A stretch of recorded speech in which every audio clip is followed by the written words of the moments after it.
Hello, are you dreaming to continue your further studies in abroad, either for bachelor's or for master's, but unsure which test you should take? So, Gauranga Consultancy got you covered here.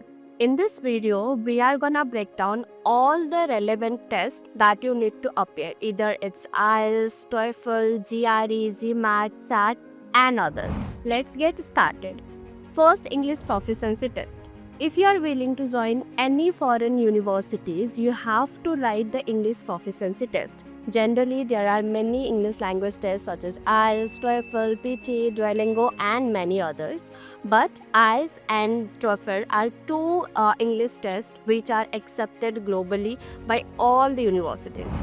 IELTS is the most renowned English language test which is accepted by all the universities of UK, USA, Canada, Australia, New Zealand, and almost all the European countries. This test generally includes 4 formats, which is reading, writing, listening, and speaking. So talking about their band, the scores varies from band 0 to band 9, and to get into the foreign universities you generally need 6.5 to 7.5 bands in IELTS depending upon your course type and level of the program. TOEFL is mostly accepted by the US, Canada, and European universities. It is as similar as IELTS. They have the similar patterns such as reading, writing, listening, and speaking. However, TOEFL is little easier as compared to IELTS.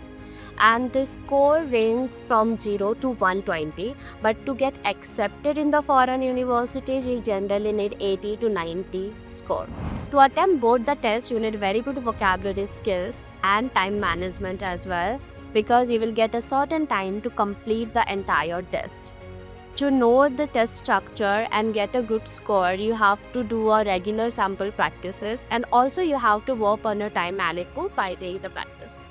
Secondly, UG admission test. If you are applying for the UG program, you can write some certain tests like SAT or ACT. So SAT is a scholastic assessment test which is generally required by the USA universities and some Canadian universities for some certain programs. Purpose of this test is to check your knowledge of maths, reading, and writing.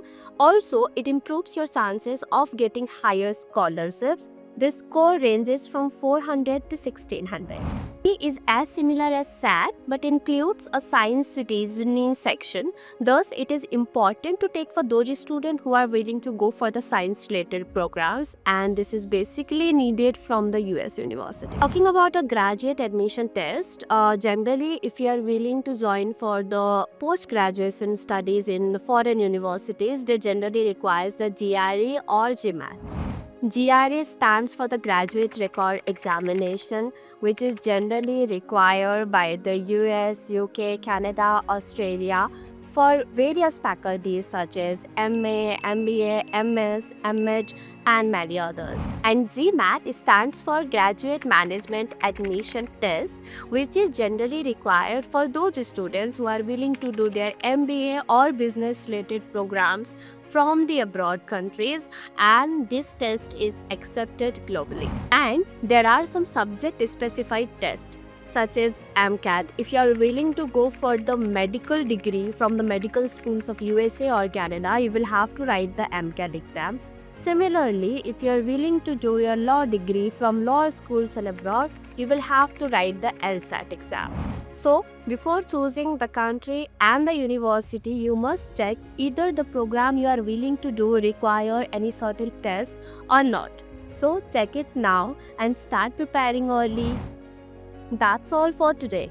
If you found this video informative for you and your goal, do like the video, comment us, and subscribe us for the further upcoming updates which will be very relevant to you and your dream.